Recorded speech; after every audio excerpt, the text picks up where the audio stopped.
నిజంగా కేసీఆర్ అనేటటువంటి వ్యక్తి రాజకీయం కోసమే తెలంగాణను వాడుకుంటా లేకపోతే నిజంగానే తెలంగాణ కోసం రాజకీయం చేసిండా అంటే? నేను ఇంకో జన్మెత్తినా కూడా అటువంటి నాయకుడిని మనం చూడలేము. కేసీఆర్‌లో ఒక్క కోణం మీరందరూ చూస్తారు. మనందరం చూస్తాం. హ్మ్. కానీ చాలా కోణాలున్నాయి ఆయనకు. ఆయన ప్రజలంటే ప్రేమ, ప్రజలంటే మమకారం, ప్రజల కోసం ఏం చేయడానికనే వెనకపోడు.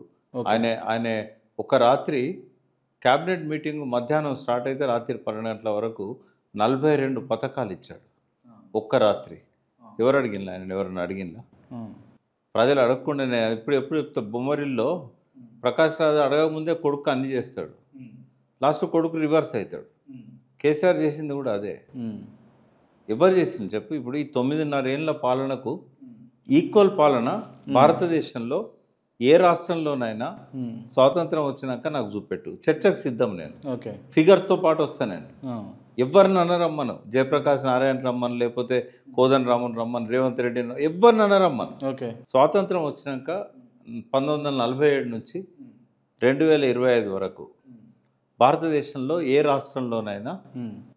9.5 సంవత్సరాల్లో కేసీఆర్ సాధించిన ప్రగతి హ్మ్.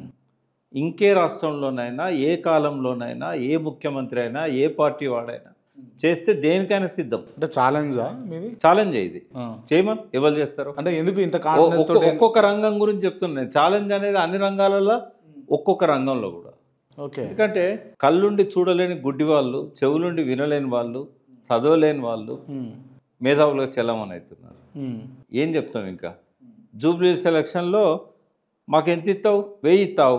వాడు 2500 ఇస్తా అన్నాడు. వానికే ఇస్తాం. హ్మ్. స్వాతంత్రం వచ్చినాక అమృతోత్సవాలు జరుపుకుంటాడు మోడీ.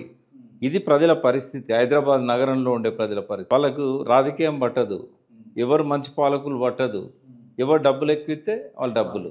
ఒక ఆమె అంటది మాకు చీరలు ఇచ్చింది కదా మేము వాళ్ళకే ఇస్తాం అంటే ఎంత ఎంత మా 300 చీర అంటే 300 కాదు 1500 చీర ఇచ్చిండ్రు. హ్మ్. చీర ఇచ్చిన వాళ్ళకి ఇస్తాం కదా మేము. హ్మ్. అంటే ఈ స్థాయిలో స్వాతంత్రం వచ్చినాక పుట్టిన వాళ్ళు వీళ్ళంతా హ్మ్. తెలివి లేకుండా, అవగాహన లేకుండా, చిత్తశుద్ధి లేకుండా గొర్రెతోక పట్టుకొని పోవడము, డబ్బులకు అమ్ముడు పోవడము, హ్మ్. తాగుడుకు అమ్ముడు పోవడము, మందుబాటిలకు అమ్ముడు పోవడము, వాళ్ళు ఎన్నుకున్న వాళ్ళు పరిపాలనలో ఉండడము. అంటే ఈ తాగుడైనా కూడా ఎక్కువ ప్రోత్సాహమైంది తెలంగాణ ఏర్పడ్డాకనే. ముళ్ళును ముళ్ళుతో తీయాలనేది కేసీఆర్లో ఉన్న మరో కోణం. హ్మ్. కొనేటోళ్ళను డబ్బులు పడేసి కొందాం, అమ్ముడు పోయేటోళ్ళను. హ్మ్. తాగేటోళ్ళని తాగుడు పడేసి కొందాం. మరి అధికారంలో ఉండాలి కదా, మరి ప్రజలకు మంచి పని చేయాలంటే అధికారంలో ఉండాలన్నా వద్దా? హ్మ్. అట్లా ఎన్నికైన వాళ్ళు కూడా చేయలేని మంచి పనులు కేసీఆర్ చేశాడు. హ్మ్. అధికారంలోకి రావడానికి హ్మ్. ఏ దారి అధికారంలోకి తీసుకొస్తే ఆ దారిలో వస్తాడు ఆయన. హ్మ్. కానీ అక్కడ కూర్చున్నాక ఆయన ఏం చేసిండు అనేది ఇంపార్టెంట్. కానీ మీరు అంటే ఇవాళ భారతదేశంలో ఏ రాష్ట్రంలో కూడా ఎంత మంచి కేజ్రీవాల్ లాంటి వాడు ముఖ్యమంత్రి అయినా హ్మ్. మళ్ళీ ఇదే పద్ధతిలో ఓట్లు కొనాల్సిందే, ఇదే పద్ధతిలో అన్ని అవలక్షణాలను అనుసరించాల్సిందే.